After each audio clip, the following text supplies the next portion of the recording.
அங்கங்க மனிதர்கள் மரித்தவர்கள் பேசுகிறார்கள் என்று சொல்லி டிவியில் விளம்பரத்தை கொடுத்து நிறைய பேர் என்ன பண்ணிட்டாங்க, போய் பேசுவோமே, நம்ம தாத்தாவை கூப்பிடுவோம், அப்பாவை கூப்பிடுவோம், நிறைய காரியங்களை நம்ம தெரிஞ்சுக்கணும் அப்படின்னு சொல்லிட்டு நிறைய பேர் பணத்தை செலவு பண்ணிட்டு யாரால மரித்தவர்களை கூப்பிட்டு பேச வைக்க முடியும்னா ஒவ்வொருத்தன் கையை தூக்குறான்.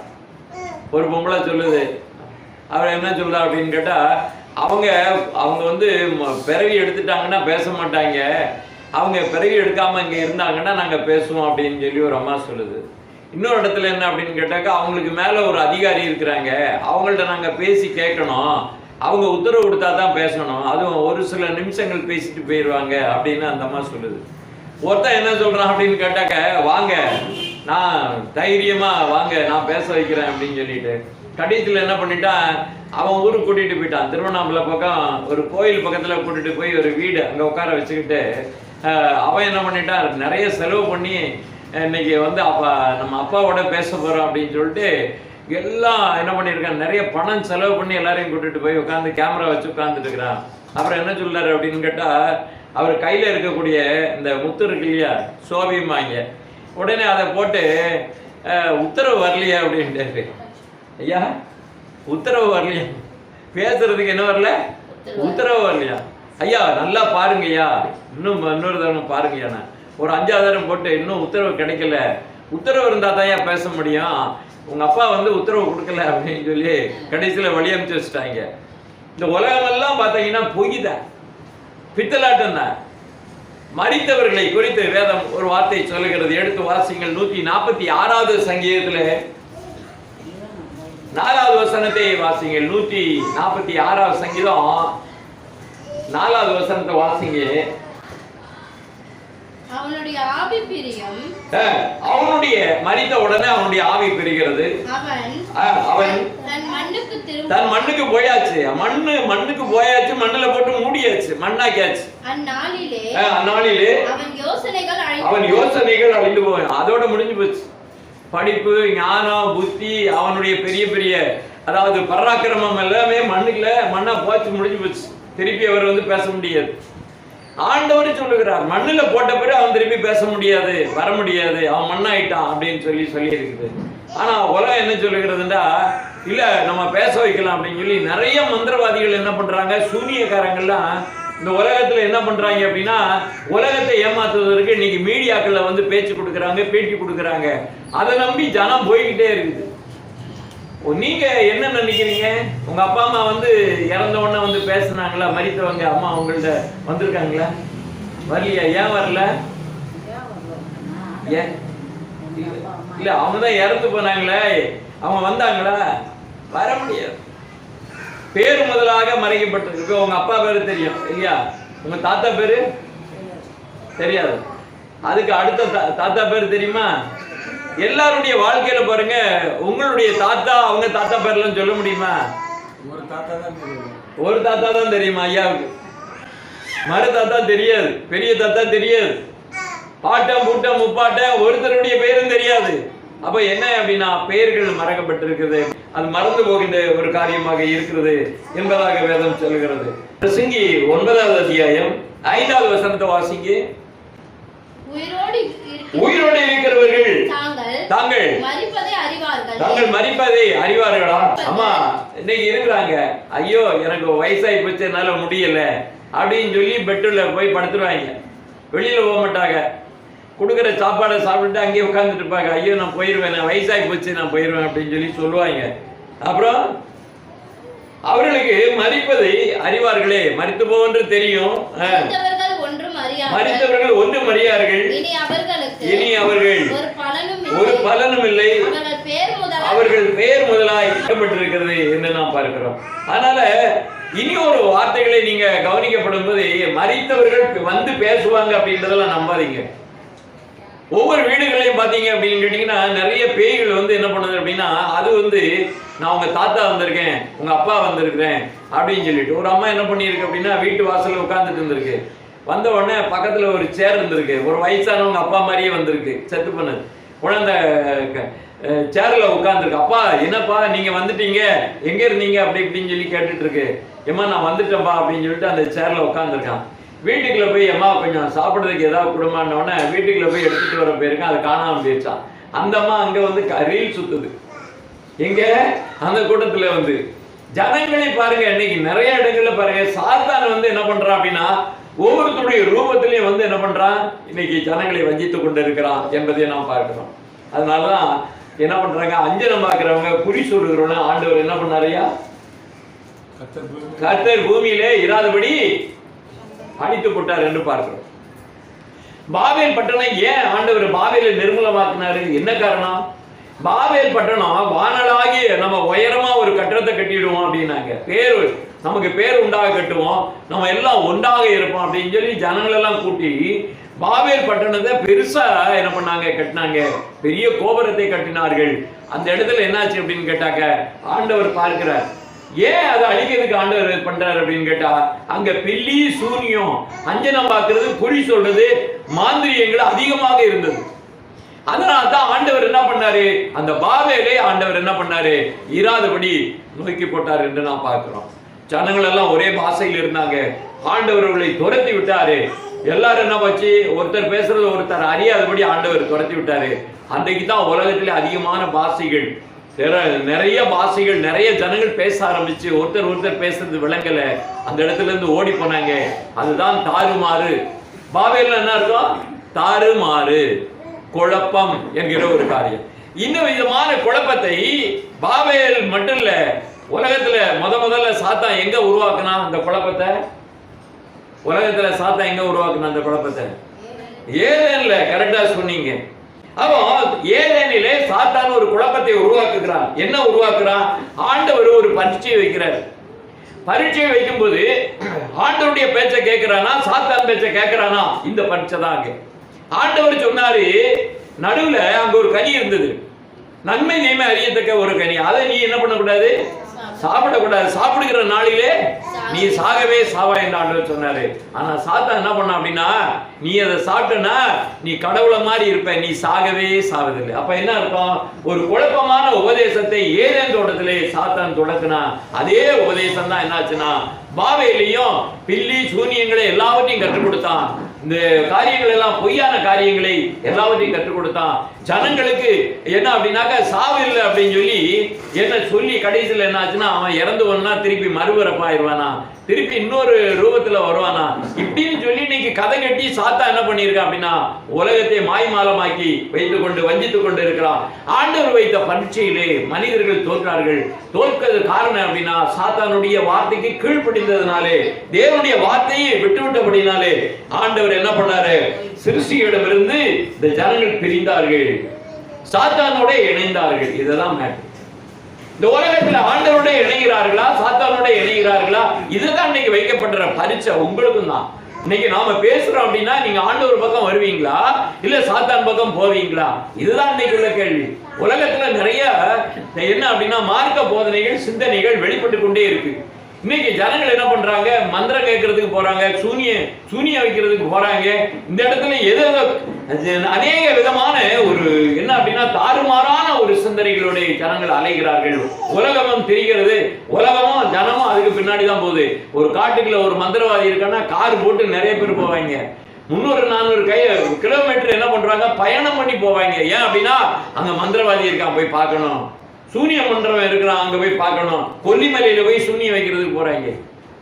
எவ்வளவு தூரம் இருக்கு அந்த மலையில, போ கொண்டா அந்த ஆடு போட்டோ கொடு அப்படின்னா மறுநாள் சூனியம் பண்றான், கை கால் வழங்காம போயிருக்கு இல்லைங்களா ஐயா, ரொம்ப அநியாயம் பண்றாங்க. அப்போ இந்த மாதிரி காரியங்கள், கடுதலான காரியங்கள் சாத்தான் அந்த காரியங்களே செய்கிறான்.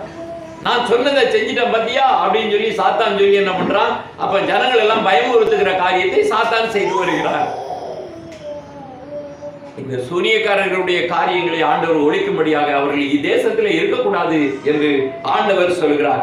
இந்த பரீட்சையின் மூலமாக ஆண்டவர் சொல்கிறார் என்ன அப்படின்னா, ஏசாயாவுடைய புத்தகத்திலே 59வது அத்தியாயம் 2வது வசனத்தை வாசிங்க. உங்கள் அக்கிரமங்களே உங்களுக்கும் உங்கள் தேவனுக்கும் நடுவாக பிரிவினை உண்டாக்குகிறது, உங்கள் பாவங்கள் அவர் செவி கொடுக்காதபடி அவருடைய முகத்தை உங்களுக்கு மறைக்கிறது. இதுதான் விஷயம். இன்னைக்கு நம்ம ஏன் தேவனை தரிசிக்க முடியல, ஏன் பார்க்க முடியல அப்படின்னா நம்ம பாவம், நம்ம பாவ சிந்தனை, நம்ம எண்ணங்கள் சரியில்லை, நம்ம சிந்தனைகள் சரியில்லை, நாங்க குடும்பத்துக்கு நாங்க துரோகம் பண்ணியிருக்கோம், ஆண்டவருக்கு நான் துரோகம் பண்ணியிருக்கோம் அப்படின்ற ஒரு வாழ்க்கை தான் இன்னைக்கு நம்ம வாழ்ந்து கொண்டு இருக்கிறோம்.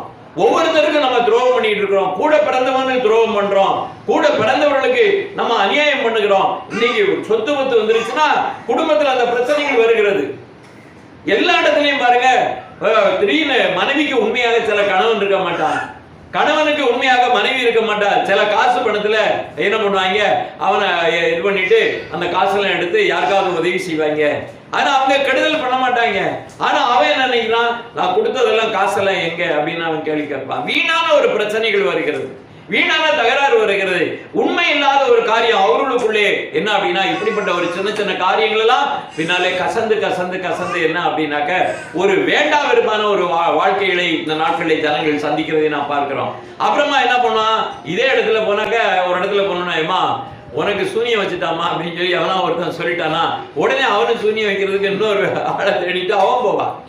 இன்னைக்கு உலகத்துல பாருங்க, வெள்ளிக்கிழமை ஆச்சுன்னா கையில கயிறை கட்டிக்கிட்டு எங்க போறாங்க, புருஷனை பொண்டாட்டி வீட்டை கூட்டிட்டு போறாங்கன்னா எங்க போறாங்கன்னா சூனியம் வைக்கிறதுக்கு போறாங்க, சுடுகாட்டுக்கு போறாங்க. அங்கெல்லாம் ஒரு ஊர்ல சொல்றாங்க, என்னம்மா வெள்ளிக்கிழமையெல்லாம் உங்க ஊர்ல சில பெரிய ஆட்கள்லாம் காணும் அப்படின்னா, இல்லையா வெள்ளிக்கிழமை ஆச்சுல்ல மாசத்துக்கு ஒருக்கா போய் என்ன பண்ணுவாங்க, ஆடி அம்மா சூனியம் பண்ணதுக்கு போயிடுவாங்க. இவங்க அவங்களுக்கு பண்ணுவாங்க, அவங்க இவங்களுக்கு பண்ணுவாங்க. இதே சோரியா போச்சு எங்க ஊர்ல அப்படிம்பாங்க. இப்படியாக இந்த காரியங்களை பார்க்கப்படும் போது ரொம்ப மோசமான ஒரு சம்பவங்களை இந்த நாட்களிலே ஆண்டவருடைய வார்த்தைக்கு செவி கொடுக்காத ஒரு பாவம் அன்னைக்கு என்ன ஆயிப்போச்சுன்னா பெரிய அக்கிரமமாக இந்த நாட்களிலே இருக்கிறது. ஆண்டவர் அவர்களுக்கு என்ன பண்றாரு அப்படின்னா, அவரை விட்டு விலகி விட்டார். ஆண்டவர் அவர்களுக்கும் இவர்களுக்குள்ள ஒரு பிரிவினை இருக்கிறது. ஆண்டவருடைய வார்த்தை கேட்காதபடினாலே ஆண்டவர் இவர்களுடைய முகத்தை பார்க்க விரும்பவில்லை என்பதாக நாம் பார்க்கிறோம். கர்த்தருக்கு ஸ்தோத்திரம் உண்டாவதாக. எடுத்து வாசியுங்கள், ஆதியாகம புத்தகத்திலே 6வது அத்தியாயத்திலே 5-6 வசனங்களை வாசிங்க. மனுஷனுடைய அக்கிரமம் பூமியில பெருகிற்று, அவனுடைய இதயத்தின் நினைவுகள் எல்லா நாளும் பொல்லாததா இருக்கிறது என்பதாக நாம் பார்க்கிறோம். ஒவ்வொரு நாளும் ஒரு இருதயத்தில ஒரு மனுஷனாவது ஒவ்வொரு நாளும் நாம நல்ல சிந்தனையை வச்சிருந்தேன், என் இருதயத்துல கெட்ட சிந்தனையே வரல, கெட்ட எண்ணமோ கெட்ட யோசனையோ கெட்ட வார்த்தைகளோ என்னிடத்துல என் இருதயத்திலே வரல அப்படின்னு எவனாவது சொல்ல முடியுமா? உலகத்துல சொல்ல முடியுமா? சொல்லுங்க. அத இருதயத்துக்குள்ள என்ன அந்த சிந்தனை வருதுன்னா, சாத்தான் ஏவிக்கிட்டே இருக்கான். சாத்தான் என்ன பண்றான், இருதயத்தை ஏவி கொண்டே இருக்கிறான். ஒவ்வொரு மனிதனையும் கெட்ட சிந்தனையை உருவாக்கி கொண்டே இருக்கிறான். இன்னைக்கு அப்படியாக அக்கிரமம் பெருகி கொண்டே இருக்கிறது. ஆண்டவன் அதுக்கு அடுத்து வாசிங்க, ஆண்டவர் பூமியில மனுஷனை உண்டாக்குறதற்காக கர்த்தர் மனஸ்தாபப்பட்டார். அவருக்கு ரொம்ப வேதனையா இருந்தது. இப்படி எல்லாம் இந்த மாதிரி பண்ற இந்த காரியங்களை குறித்து ஆண்டவர் வேதனைப்பட்டார் என்பதாக இந்த நாட்களிலே நான் பார்க்கிறேன். கர்த்தருக்கு ஸ்தோத்திரம் உண்டாவதாக. இப்படியாக ஆண்டவர் இப்படிப்பட்ட உலகத்தை ஆண்டவர் என்ன பண்ணார் அப்படின்னா, அழிக்க வேண்டும் என்ற மனதாக இருந்தார். ஜலப்பிரளயத்தினால் அழிந்தார். இன்னைக்கு என்னாச்சு அப்படின்னா, தமிழ்நாட்டுல கீழடியில போய் தோண்டி பார்க்கறாங்க, அங்க மனிதர் இருந்த தடைகள் இருக்கிறது, அங்க இருக்கக்கூடிய பயன்படுத்தின அப்ப பூமிக்கு கீழே நிறைய ஊர்கள் இருக்கிறது. இதே மாதிரி முதல்ல கராப்பா என்று சொல்லுவாங்க, அங்கெல்லாம் போய் பார்த்தா பூமிக்குள்ள நிறைய ஊர்கள் இருக்கிறது. அப்போ என்ன இது, திருவண்ணாமலை பக்கத்துல போய் பூமிக்குள்ள தோண்டா அங்கேயும் ஊர் இருக்கு அப்படின்றாங்க. அப்ப ஒரு காலத்துல ஜலப்பிரளயம் வந்ததுனால பூமியில என்னாச்சு அப்படின்னா, பூமியெல்லாம் ஆண்டவர் அழித்து போட்டார். எல்லா இடத்துலயும் ஜனங்கள் எல்லாம் என்ன ஆச்சு, உலகம் முழுவதும் ஜலப்பிரளயம் வந்தது, ஆண்டவர் அழித்து போட்டார். 40 நாள் இரவு பல மழை, 150 நாள் ஜலம் என்னாச்சு, உலகம் முழுவதும் கொந்தளித்து கொண்டு பூமியை நிரப்பி இருந்தது. பேழை மட்டும் மேல இருந்தது, பேழையில இருங்க தப்பிச்சாங்க, மத்த எல்லாரும் தண்ணிக்குள்ள அழிஞ்சு போனாங்க. அப்பதான் அந்த டைனோசர்லாம் அழிஞ்சு போச்சு. அநேக பெரிய பெரிய விமோகத்தை என்று சொல்லுகிறாங்க. அந்த மிருகங்கள்லாம் பயங்கரமா இருந்திருக்குது. என்ன அது என்ன செய்யும் அப்படின்னா, மலைகள்ல இருக்கக்கூடிய பாறையை உருட்டி அதை சாப்பிடுமா, அதை ஒண்ணுமே பண்ண முடியாது, அதை அடைக்கிறதுக்கு பூமியில எதுவுமே. அப்படிப்பட்ட பயங்கரமான மிருகங்கள் எல்லாம் ஆண்டவர் இந்த உலகத்துல படைச்சு வச்சாரு. நோவா காலத்துல பேழையில ஆண்டவர் இதெல்லாம் அழிச்சிட்டாரு.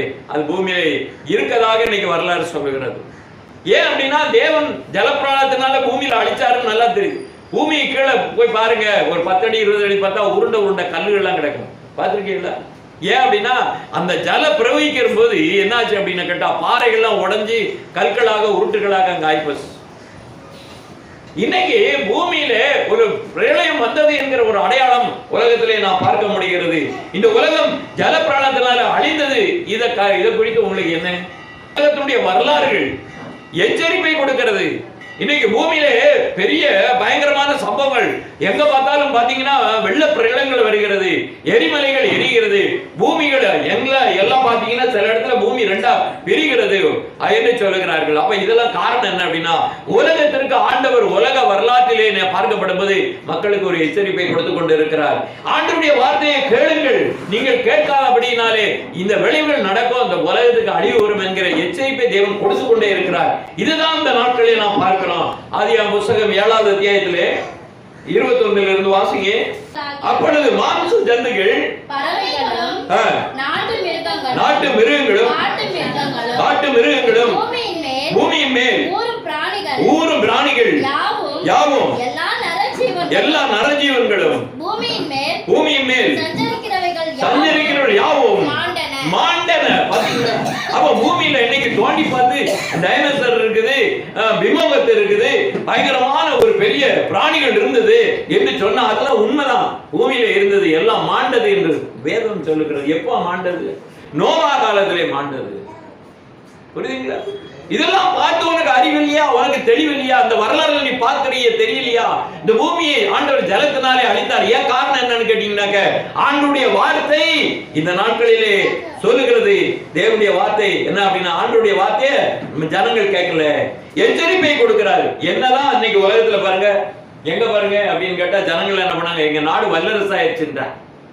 ஒவ்வொரு தேசத்திலையும் சொல்லாங்க எங்க நாடு தண்ணீர் ஆயிருச்சு, எல்லா தேவைகளும் இருக்கு, தண்ணி இருக்கு, சாப்பாடு இருக்குது, கரண்ட் இருக்குது, எல்லா பில்டிங் எல்லாம் இருக்கு, எல்லா வீட்லயும் கார் இருக்கு, எல்லா வீட்லயும் பைக் இருக்குது, எல்லா வீட்லயும் டிவி இருக்கு, எல்லா வீட்லயும் கம்ப்யூட்டர் இருக்குது, எல்லா வீட்லயும் எல்லா பிள்ளைகளுக்கும் நிறைய துணிமணி இருக்குது, என்ன தேவையோ எல்லாம் இருக்கு, தண்ணீரை அடைந்து விட்டோம் என்று சொல்லுகிறார்கள். கடைசியில பார்த்தாக்க என்ன அப்படின்னா, இந்த நாட்டுக்கு அந்த நாட்டுக்கு சண்டை வருது, அப்புறம் ராக்கெட்டை விடுறான், அப்ப குண்டை போடுறான், அப்புறம் பார்த்தாக்க துணியை கலந்து போக்கான்னு நடுத்தருவில் வந்து சோறு கூட கிடைக்கல, சோத்துக்கு வழி இல்லாம தண்ணி கூட குடிக்க முடியாம பசியிலே செத்து போறாங்க.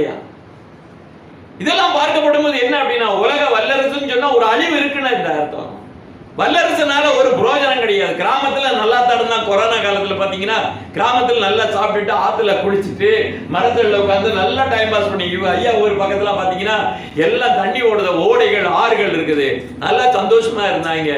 சென்னையில இருக்கிறவங்கலாம் கார்ல ஆட்டோல லாரி எல்லாம் எடுத்துக்கொண்டு அங்க கொண்டே போட்டு அங்கேயே போய் நிம்மதியா இருந்தாங்க. கொரோனா முடிஞ்ச பிறகு இங்க வந்தாங்க. இங்க வந்தாங்க என்ன ஏற்பட்ட பிறகு காணும், எல்லாம் போயிட்டாங்க, நிறைய பேர் செத்து போயிட்டாங்க. இதுல இருந்து என்ன தெரியுது அப்படின்னா, ஆண்டவர் எச்சரிப்பை கொடுத்து கொண்டே இருக்கிறார். மனிதனுடைய கூக்குரல் கேட்கிறது. எப்ப கேட்குது அப்படின்னா, பேரழிவு வரும்போது, பெரிய யுத்தம் நடக்கும்போது பெரிய பிரச்சனைகள் வருகிறது. நேற்று மந்திரியா இருந்தாங்க, பிரதமரா இருந்தாங்க. நேபாள என்னாச்சு அப்படின்னா தீய வச்சுட்டாங்க, பிரதமருடைய மனைவியை உயிரோட கொளுத்திட்டாங்க. மந்திரிகள் எல்லாம் போட்டு அடி அடிச்சு தண்ணிக்குள்ள தூக்கி போட்டு தண்ணிக்குள்ள குதிச்சவன் அங்கே இருந்து என்ன பண்ணாங்க, உள்ள போய் அங்கேயும் போய் கட்டையை வச்சு அடிக்கிறாங்க. பெரிய கொடூரமான சம்பவம், நிறைய பேர் பயங்கரமான இழப்புகள். இப்படிப்பட்ட கடைசி நாட்களில் கொடிய காலங்கள் வரும் என்று ஆண்டவர் சொல்லுகிறார். கடைசி காலத்துல கொடிய சம்பவங்கள் நடக்கும் என்று கர்த்தர் சொல்லுகிறார். ஜனங்களை இந்த தண்ணியெல்லாம் வந்து வாரி கொண்டு போகும்போது உணர மாட்டான் அப்படின்னு ஆண்டவர் சொல்லுகிறார். என் வார்த்தைக்கு செவி கொடுக்கல, அதனால் அந்த தேசத்தை நான் அழிப்பேன் என்று சொல்றேன். கர்த்தருடைய வார்த்தையை கேட்கலன்னா அந்த ஜனத்தை வாரி கொண்டு போகும்படியாக நோவா வேளையில அழித்து போனது போல இந்த பூமியையும், அமெரிக்காவா இருக்கட்டும், எந்த தேசமா இருக்கட்டும் சரி, எந்த பிரான்ஸா இருக்கட்டும், இத்தாலியா இருக்கட்டும், ஐரோப்பா தேசமா இருக்கட்டும், இந்தியாவா இருக்கட்டும், எந்த தேசம், பாகிஸ்தானா இருக்கட்டும், ஈராக், எந்த தேசமா இருக்கட்டும், கர்த்தர் நினைத்தா என்ன அப்படின்னு கேட்டா, பெரு வெள்ளத்தினாலே பேரழிவுகளையும் பெரிய பூகம்பத்தினாலே பேரழிவுகளையும் கர்த்தர் என்ன செய்கிறார், கட்டளை இடுவார். காரணம்னா என் வார்த்தைக்கு செவி கொடுக்கல அப்படின்னா என்னுடைய எச்சரிப்பு இருக்கிறது, என் வார்த்தை இருக்கு. வரலாற்றை புரட்டிப்பாரு, நான் தான் அந்த பூமியை என்ன செய்கிறேன், நியாயம் விசாரிக்கிறேன் என்று ஆண்டவர் சொல்கிறார். அநியாயம் செய்கிறவன் இன்னும் அநியாயம் செய்யட்டும் அப்படின்னு சொல்றார். அக்கிரமம் செய்யறவன் இன்னும் அக்கிரமம் செய்யட்டும், பரிசுத்தமா இருக்கிறவன் இன்னும் பரிசுத்தமாகட்டும் என்று ஆண்டவர் சொல்லுகிறார். என்னுடைய தீர்ப்பை நான் நிச்சயமா இந்த உலகத்திற்கு நான் வெளிப்படுத்துவேன் என்று ஆண்டவர் சொல்லுகிறார். யூதாவுடைய புத்தகம் 1வது அத்தியாயம் 7வது வசனத்தை வாசிங்க. ஆமா, அப்படியே சோதோம் குமாரா பட்டணத்தார்களும் அவர்களை சூழ்ந்த பட்டணத்தார்களும் அவர்களை போல விபச்சாரம் பண்ணி அநியாயம் பண்ணி அந்நிய மாம்சத்தை தொடர்ந்து நித்திய அக்கினிக்கு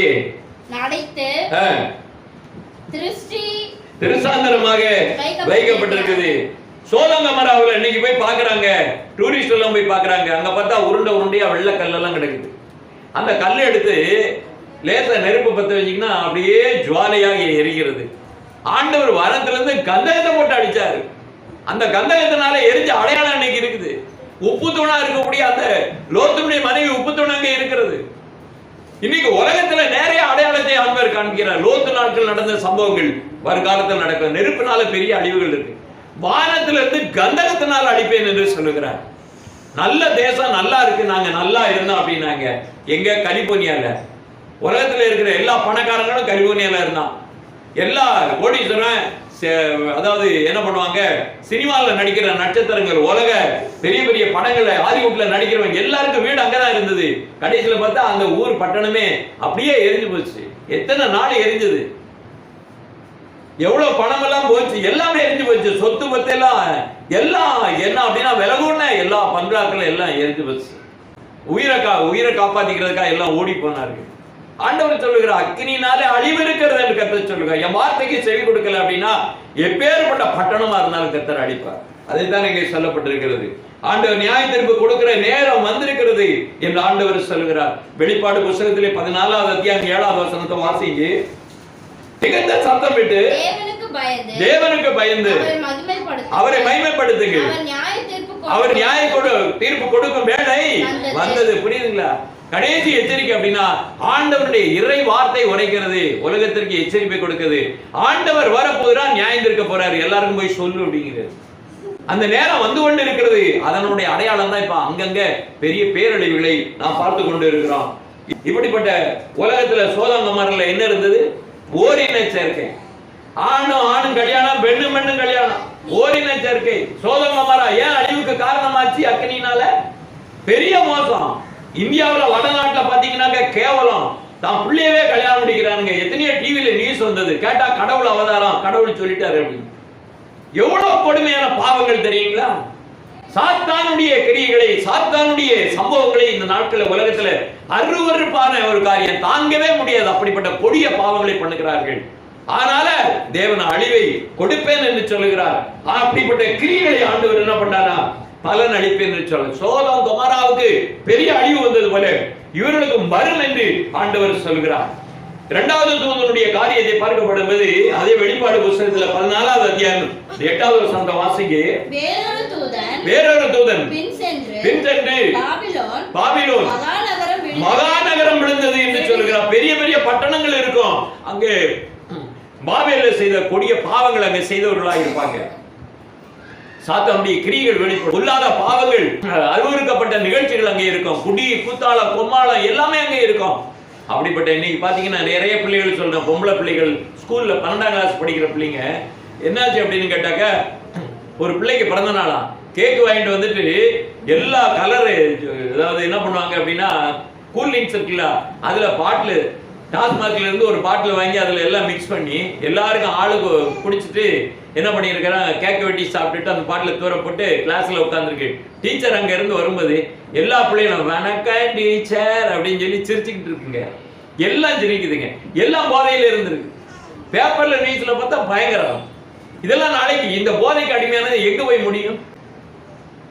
நாளைக்கு எதுக்குமே என்ன ஆகும்? வெளியில போவோம், ஜாலியா இருக்கும் அப்படின்னு சொல்லி ஃப்ரெண்ட்ஸுங்க என்ன பண்ணா கொஞ்சோண்டு குடி அப்படின்னு சொல்லி பிறந்த நாள் நிகழ்ச்சின்னு சொல்லி கொடுத்து கடைசியில என்ன பண்ணுவாங்க, நாசமா போயிடுவாங்க, பம்பா போயிடுவாங்க. தாய் தப்பன வீட்டுக்கே வர முடியாத சூழ்நிலை ஆகி விடுகிறது.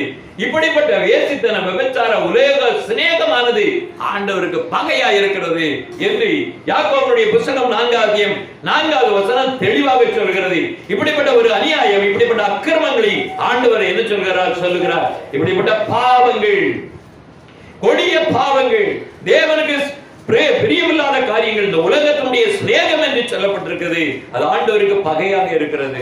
விபச்சார, வேசித்தன, அநியாய, அக்கிரமங்கள் எல்லாம் ஆண்டவருக்கு பகை வகையாக இருக்கிறது. தேவனுக்கு கீழ்ப்படிந்திருங்கள், தேவனிடத்திலே சேருங்கள் என்று ஆண்டவர் சொல்கிறார். ஆண்டவரிடத்திலே நாம் வர வேண்டும், ஆண்டவரிடத்திலே நாம் சேர வேண்டும் என்பதுதான் ஆண்டவருடைய ஒரு வார்த்தை. பாபிலோன் என்பது பலகால வழிபாடு முறைகள், சத்தியமில்லாத ஒரு காரியம், சாத்தானுடைய ஒரு அமைப்புகள், சாத்தானுடைய உபதேசங்கள், சாத்தானுடைய கிரியைகள், மந்திரவாத பில்லி சொல்லி அதுதான் அந்த பாபிலோன். அப்படினாலே ஆண்டவர் அதை என்ன பண்ண, பாபிலோன் நகரம் விழுந்தது என்று சொல்கிறார். அதற்கு முடிவு உண்டாகும் என்று ஆண்டவர் சொல்கிறார். அப்படிப்பட்ட எச்சரிக்கையை தேவன் கொடுத்து கொண்டிருக்கிறார். பூமியிலே ஆண்டவர் சொல்லுகிற ஒரே ஒரு காரியம், கர்த்தர் இந்த பூமியில அவர்கள் ஒன்றாக நாங்கள் வல்லரசு ஆகிட்டோம், நாங்க பெரிய தேசம் ஆயிட்டோம், எல்லாம் வந்துருச்சுமாங்க, ஒரே நாளில் ஆண்டவர் அழிச்சு போடுவாரு, அப்புறம் சோறு தண்ணி கிடைக்காது, பெரிய அழிவு உண்டாகும், அப்படிப்பட்ட நிலைமை வரும் என்று ஆண்டவர் சொல்லுகிறார். வானத்திலே ஆண்டவர் சொல்லுகிறார், ஆண்டவர் சொல்லுகிற ஒரு வார்த்தை என்ன அப்படின்னா, நான் வானத்தையே அசைப்பேன். பூமியை அசைச்சா தாங்குமா? திடீர்னு பூமி எதிர்த்து வந்து தாங்குமா? வானத்தை அசைக்கிற நான், பூமி அசைத்தா நீ என்ன ஆவ அப்படின்னு ஆண்டவர் கேட்கிறார். பெருவெள்ளங்கள் எல்லாம் புறப்பட்டு வந்தா என்ன ஆகும்? பூமியில் உள்ள ஊற்றுகளை திறந்தா என்ன ஆகும்? வானத்துள்ள மதகுகளை திறந்தா என்ன ஆகும்? அண்ணா 2 நாள் 3 நாள் மழை பெய்ததுக்கே பெரிய வெள்ளம் வந்து பல லட்சம் பேர் செத்துறாங்க. 40 நாள் மழை பெய்தது என்ன ஆகும்? இன்னும் தொடர்ந்து ஒரு வாரம் மழை பெஞ்சதுன்னா, போன தடவை பாத்தீங்கன்னா 3 நாள் மழை பெஞ்சது சென்னையில. நல்லா வெள்ளிவாக்கத்துல உள்ள தண்ணியில நீந்தி தான் போனேன், குடிக்க தண்ணி பால் வாங்குறதுக்கு. கடைசியில சாப்பாடே இல்லை.